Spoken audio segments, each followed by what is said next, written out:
বৈশাখ মানে ইলিশ, পান্তা ভাত আর ইলিশ। এই সকালবেলায় উঠে পান্তা ভাত দিয়ে খাওয়া এটা বাঙালির একটা ঐতিহ্য হিসেবেই আছে।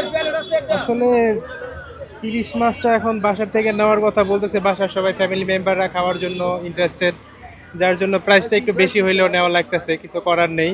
যদি একদিন বছরে একটা দিন তার প্রতিদিন আসে না, হ্যাঁ, যার জন্য ওই দাম তুলনামূলকভাবে অনেক বেশি। 1 কেজির একটা ইলিশ 2500 টাকা, মানে তো অনেক কিছু আমাদের মতো মিডল ক্লাস ফ্যামিলির জন্য।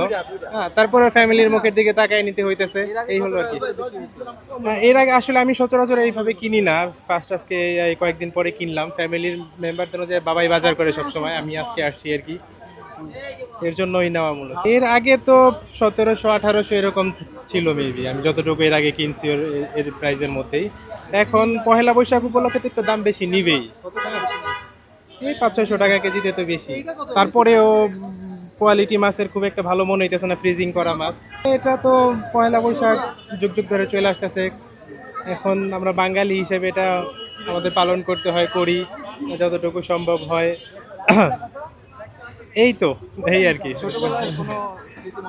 ছোটবেলার স্কুল লাইফের স্মৃতি আছে, স্কুল লাইফের অনেক প্রোগ্রামে আমরা অ্যাটেন্ড করতাম, ওগুলা মনে পড়ে আর কি। এখন তো কর্পোরেট লাইফে ঢুকে গেছি, যার জন্য হচ্ছে এই ছুটির মধ্যেই পহেলা বৈশাখ পালন করতে হয়। ছোটবেলায় পহেলা বৈশাখের মধ্যে নতুন পাঞ্জাবি পরা, বন্ধু বান্ধব নিয়ে ঘোরাঘুরি করা, রমনায় আসা সব বন্ধু বান্ধবদের সাথে, এটা অন্যরকম একটা মজা ছিল। এখন আর এটা হয়ে ওঠে না, ব্যস্ততার মাঝখানে থাকি সব সময়, নিজেকে একটু সময় দিতে হয়, ফ্যামিলিকে সময় দিতে হয়, যার জন্য এটা হয় না এখন আর কি। এটা আসলে আমাদের এখন শৌখিন হয়ে গেছে জীবনটা। আসলে আপনার পয়লা বৈশাখ উপলক্ষে আমাদের বাঙালি ঐতিহ্য টিকে রাখার জন্য ক্রয় ক্ষমতার বাইরে থাকলেও মানুষের সুখের জন্য অনেক সময় আছে কি পরিবারের ইচ্ছা পূরণ করার জন্য হলেও এটা আমরা কিনে খাই। এটা আসলে টাকা সবসময় টাকা দিয়ে সবকিছু মূল্যায়ন করা যায় না। এটা যুক্তিযুক্ত বলতে আপনার এতদিনের কালচার যেটা দেখে আসছি ছোট থেকে, যে এটা পয়লা বৈশাখ উপলক্ষে সবাই আলাদা একটা ইতিহাস। এখন সবারই তো আর ওইভাবে সাধ্য নাই যে ইলিশ মাছ দিয়েই করবে, যে যার মতো সাধ্য আছে ততটুকুই চেষ্টা করে এইভাবে করা। এর দামটা আসলে ক্রয় ক্ষমতার মধ্যে থাকে না, কারণ এই সময়টা ইলিশ নদীতে অতটা পাওয়া যায় না, যার কারণে পূর্বের যত স্টক থাকে সেখান থেকেই আস্তে আস্তে এগুলোই করে। এটা শখের বশে খায়, এটা আসলে ওইভাবে যে কিনে খাবে এরকম সাধ্য না। এটা আসলে বললাম না যে বাঙালির যে কালচার আছে ওইভাবে। এখানে আমি যেটা দেখলাম যে এখানে 1800 টাকা চাচ্ছে, নিলে আপনার 1650 টাকা করে। অন্যান্য সময়ের থেকে এখন একটু দাম বেশি, কারণ আগামীকাল পয়লা বৈশাখ, আর প্রতি বছরই এই দিনের আগেই ইলিশ মাছের দাম তুলনামূলকভাবে একটু বেশি থাকে, জাস্ট এইটুকু। এখন আমাদের সাধ্যের থেকে যখন বেশি হয়ে যায় তখন তো আসলে নেওয়াটা খুবই কষ্টসাধ্য হয়ে যায়। তারপরেও চেষ্টা করব যে আমি যদি 1500 বা 1400 এরকম হয় তাহলে আমি 1 কেজি নিবো, এইভাবে আসছিলাম।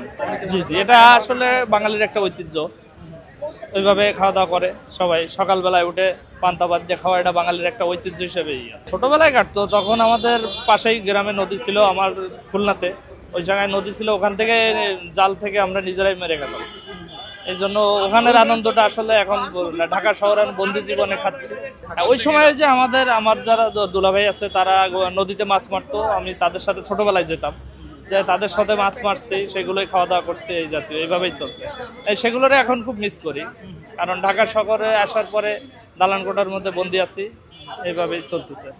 বৈশাখ মানে ইলিশ, পান্তা ভাত আর ইলিশ, লগে পাইব শুকনো মরিচ, শুটকি ভর্তা, মজা করে 1 প্লেট খামো, রাত সকালে খামো আর দুপুরে ঘুমামো। বেচা বিক্রি মোটামুটি তেমন বেশি ভালোও না আর খারাপও না, মোটামুটি মাধ্যম আর কি। মানে আমি বেচার জন্য ডাকছি, ভাই আসেন বৈশাখী ইলিশ এদিকে আসেন, তাই যে এটি বলে ডাকছি। বিক্রি করি 2300-2400। বৈশাখের আগে এটি ছিল কত 2000-2200, 50-100 টাকা বেশি এরকমের। এই মানুষের একটা আনন্দ, এটি আনন্দ খাইবে বেশি। মানে কি বলতে, এটি তো অন্য অন্য জায়গাতে আনন্দ লাগে কিনা, কথা বোঝেন না, একটু বেশি রেটে কিনে আনন্দ লাগে এই আর কি। বেশি কম বিক্রি কিনলে কমে বিক্রি করুন, বেশি কিনলে বেশি বিক্রি করবে, মানে বাজার অনুযায়ী আমার বিক্রি করতে আগের তুলনার চেয়ে মোটামুটি আর কি, তেমন বেশি হাই কোয়ালিটি।